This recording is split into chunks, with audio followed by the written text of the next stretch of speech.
What did you see out there that you liked, especially the new offense and some of the routes you saw, and of course Kupp in a Seahawks uniform looks weird. I mean, there's a lot going on.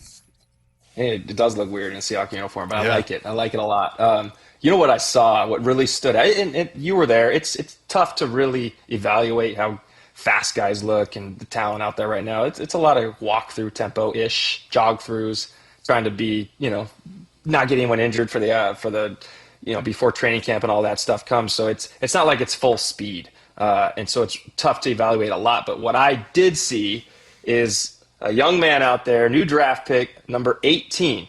And I'm not used to the numbers yet, right? So when I see a number out there, I'm like, look at that receiver. Look at that big receiver. Wow, he can move.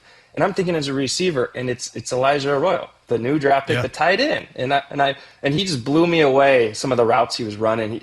He lined up at wide receiver. I think a corner was actually against him, and he just ran like a 10-yard out route, stick your foot in the ground, roll it to 12 yards, and it looked so smooth. And I just loved every part of that route. And I said, man, I thought that just watching him, I thought he was a wide receiver, and he's a tight end. He's in there blocking, doing all that. So I'm really excited to see what happens when he gets into full pads, gets into game mode, get into those first preseason games, and watch him be able to use his skills, because that was cool. I hadn't seen a ton of him like live in person, but he's large and he's fast. Yeah. So that was pretty cool. Well, and Bryan, it makes perfect sense that you say that, because, when they were evaluating Elijah Arroyo before the draft, there was some thought, from some of the coaching staff that, hey, this guy could basically be an ex-receiver in that offense. And, I could try to explain this, but I didn't play in the NFL, so I'm gonna leave this up to you. For the listeners, can you help explain what the real difference is in an offense between an X receiver and a Z receiver? What do you typically have one do versus the other?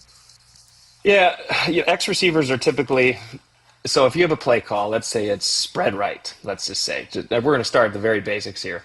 The Z receiver will typically go to the right, to the strong side, to the call side, to the strength of the formation. The X receiver is typically on the back side. A lot of times on the ball, a lot of times alone, soloed up. Like you'll have a lot of one-on-one matchups on the backside. There'll be no tight end over there.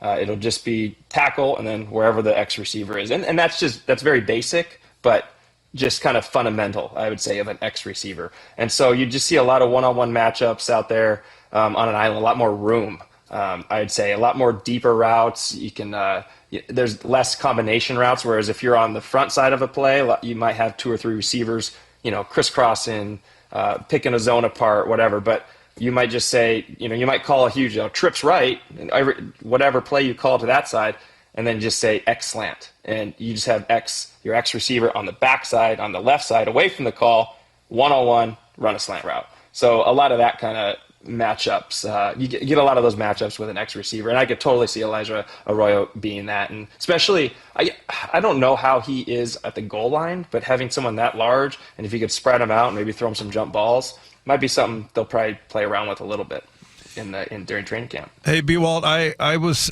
having kind of a debate with some of the texters, and I think I said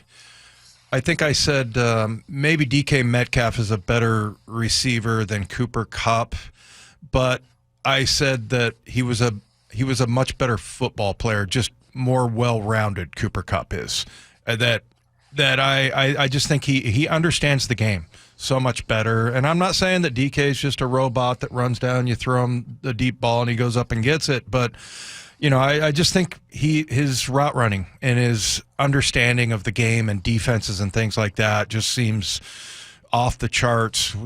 What is it about him that you see that you think makes him such a good football player? Well, and you just said it. The fact that I think as a receiver, it's a not a lost art, but it's very important for a lot of these guys. You got to be able to think on the run. Think when a play is going, it has to be second nature to kind of react and think and realize, 2 steps into your route, oh, here we go. The defense is going to cover 2 look or cover 3 look, because that might change what route I have, where I need to be to either 1, get yourself open, which is a lot of times your number 1 job, or 2, that people don't think about, to have a defender grab you and cover yourself so it opens up something behind you or in front of you, whatever it might be, because that's how a lot of these combination routes happen. So if you see certain coverages, here's your job, this is your spot, either pull this defender or you're the guy getting the ball. And I think noticing that and having an awareness of that, Cooper Kupp is one of the best. And he's fast, he's quick. I think here's the thing I think too about receivers. Look, if a guy runs, and I don't know what Cooper Kupp runs his 40 in, I don't know. We 4.5 maybe, I don't know. But let's say you run, I'll even go like a 4.6. Let's say you run a 4.6 as a wide receiver. The big thing for me is, can you run a 4.6 while you're running a route, while you're on the field? Because you'll see a lot of guys run a 4.3, and oh wow, they're fast track form, get those arms pumping, perfect form. But when there's a DB hitting at your arm, you're in a helmet, you're running, you're trying to track a ball, he might be like a 5.0. He might be a 4.9.